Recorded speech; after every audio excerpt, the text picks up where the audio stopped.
Hello again, my friends, and welcome to another lesson on being a freelancer. Now, I will be talking to you mostly about um, being a freelance photographer. However, I am a businessman, and this is one of the reasons why I feel I'm more qualified as a businessman more than a photographer to give you advice on business. Now, as a professional photographer for, almost 17 years now, and I've been working in Dubai for the last 8 years. I've realized that there's a very disturbing trend that's occurring, and I've had two particular cases with it this week where I've had to educate my clients based on practices that have been taken by other photographers who are amateurs and have pretty much disturbed or disrupt, or I think the best word is made it really shitty and difficult for professional photographers to negotiate. It's all about quoting a client for a particular deal. When a client calls for a quote, a pro would quote based on three basic criterias. And that's if it's a personal job. If it's a professional or a commercial job, I would say six basic criteria. Now, I'm going to name you the six criteria because within those six are the three that you should be quoting for the personal parts. One, time. The amount of time it takes for you to travel to that primary location that the client wants the shoot to be done. How many locations the client want you to shoot at. Second thing is manpower. Are you going to need an assistant? That you have to pay for. If that's the case, that has to be added into your charges or your expense. Type of equipment, number three, that you'll need. Will the client require any type of special shooting? If that's the case, you need to hire that equipment, and that's part of your cost. Now, how many images will the client require? This is a major, major issue, and this is where the problem comes in. I quote exactly how many images I'm going to give the client, period. And it must be done in your quote, and it must be done in writing.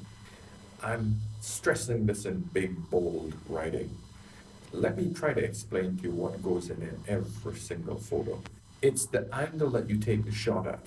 It is the lighting. You might move the lighting a little bit to the left or right, getting a little bit more contrast, making it a little bit more moody. You are using your expertise to create every single image that you press on that button.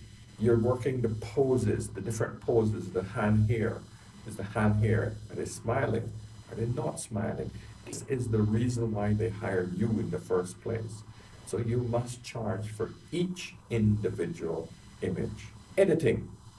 If it's high-end editing and you are not a high-end retoucher, you have to hire someone for that job. So you must be able to ask the client, well, what would you be using the images for? And if it's for high-end magazines, you've got to get the person, or you got to get a retoucher to retouch your images to a quality that would suit that particular type of medium that they're using.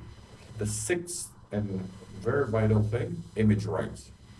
If you're doing a commercial shoot, and I want you to Google this, above the line and below the line usages.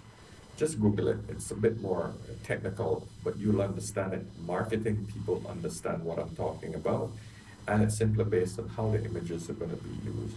In a nutshell, if they're going to just be using the images for the internet and a few pieces, a few shots on a few magazines or flyers, that is a specific, what you call below the line price.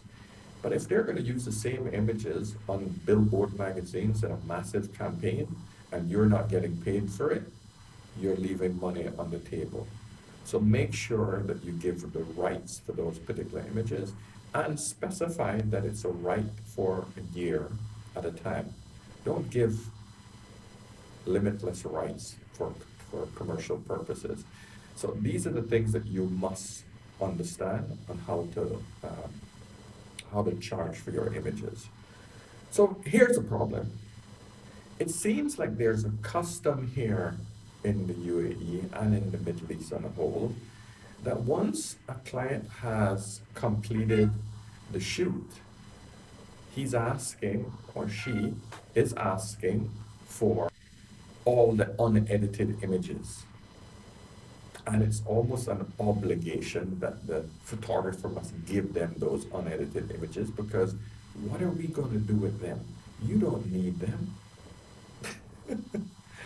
So the questions you need to ask yourself before you give those images, well, why do they want them? Obviously, if they want them, they're going to use them. That means that you're not getting paid for a lot of work that you're just giving away. I like to put it like this. Imagine if you went to a supermarket and you had 6 items to purchase, or 10 items. Let's just say that's how much you agreed to give to the client for the photo shoot. And then at the end, after the client, you have checked out at the cashier at the supermarket, you bought your 6 items, you go back to the cashier and you say, listen, I noticed that there are some fruits and there's some bags and some boxes out there that, it's slightly crushed. They don't look as nice as they should. Can I have those? I want those because I don't think you're going to get those sold. Do you think the cashier is going to give you, or the manager is going to agree? Oh, yes, sir, sure, go on, take them. Because, we don't think they'll sell. No, they won't. They will never do that. So why would you do that to your inventory? Every single shot that you take is part of your inventory. That's it. Simple as that. Do not give away your images.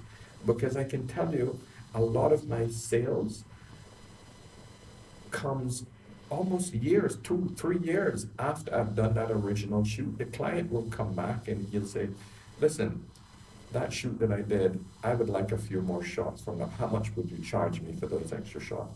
Boom, I'm making extra income, and I did this work 2 years ago.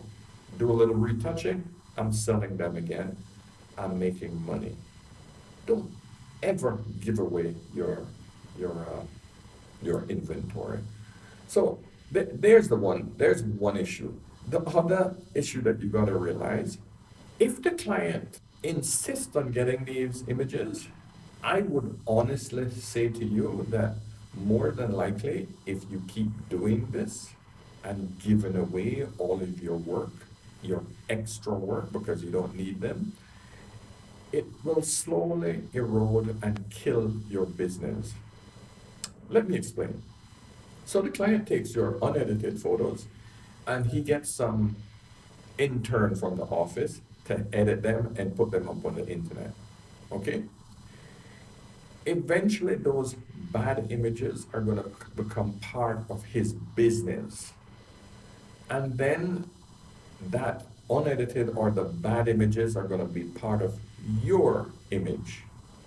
And eventually, the client will come to the point where he's sick of looking at those bad images.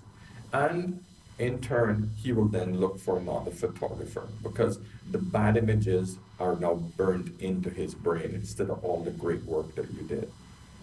Trust me, don't give away your unedited work. It's like an artist saying, okay, I'm going to finish half of the Mona Lisa and then I'm going to sell it. The client can finish it up. Come on, guys. It's bullshit. You know it. You know that if the client sees some value in your work, they should pay for it. Simple as that. Now, here's the other big thing. This is where you can open yourself up to be robbed. Now imagine if you keep this practice up and the client realizes, wow, I got 60, 70 unedited images and I paid for only 5 or 10. What if I told him, our photographer, that I only want 4 good images and he gives me a quote for 4 good images, and then at the end I get all 60 or 70 unedited images, which are actually perfectly good images, for free, but I only paid for 4 good ones. You're getting screwed. The client is screwing you. So if you're working with a client who's constantly screwing you, Trust me, you are obviously not looking at a sustainable business. The client doesn't care about your sustainability. Therefore, he is not or she is not a client that you would want to keep on your books.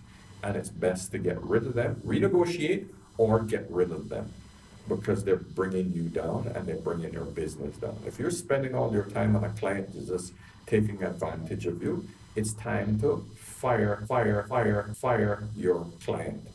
Remember that term. You can fire your client. I've done it many times.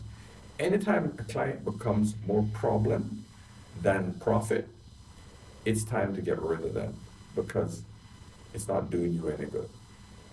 So my dear friends, please, please, please stop this practice of giving away your unedited photos. They have value if the client wants it. And if the client is taking your bad work and putting it up there, trust me, you are in danger of losing your business. Build a reputable business, concentrate on giving out the best work possible, charging the client for those extras and editing those extras before you give it to them. Never give away unedited work to anyone, regardless if it's personal or commercial. Okay, so that's my great tip. One client, I literally refused to work with him again because he was actually rude. And I just said, listen, thank you for your business, but it seems like we can't see eye to eye on this particular business transaction. And I would prefer not to work with you in the future. I can recommend another photographer, because if I do recommend another photographer, just being straight with you, I make a commission from that same client. Get it? Anytime I refer another photographer to work that I can't do or I don't want to do, I make sure I ask for a referral fee. And I pay referral fees to photographers who refer people to me as well. So just another tip. So I'm still making a little money off of him without working for him because I've chosen not to work for him. So my friends, please bear this in mind and stop this practice if you're in the Middle East or anywhere else in the world. Stop giving away the images. It will destroy your life, but it also makes life very difficult for the pros who are in this business. Now, the reason why I've survived this long in the business of photography is because I abide by the proper practices of business and I make my money and I make sure that I live well without actually sacrificing good service. Okay? So that's my tip, and I will see you guys in the next video. And listen, if you like what I'm saying, subscribe to my channel and make sure to keep this information coming. I'm always busy, so I know I'm so sorry the image is a little slow, but it's going to get better. Okay? Cheers. Until next time. Bye.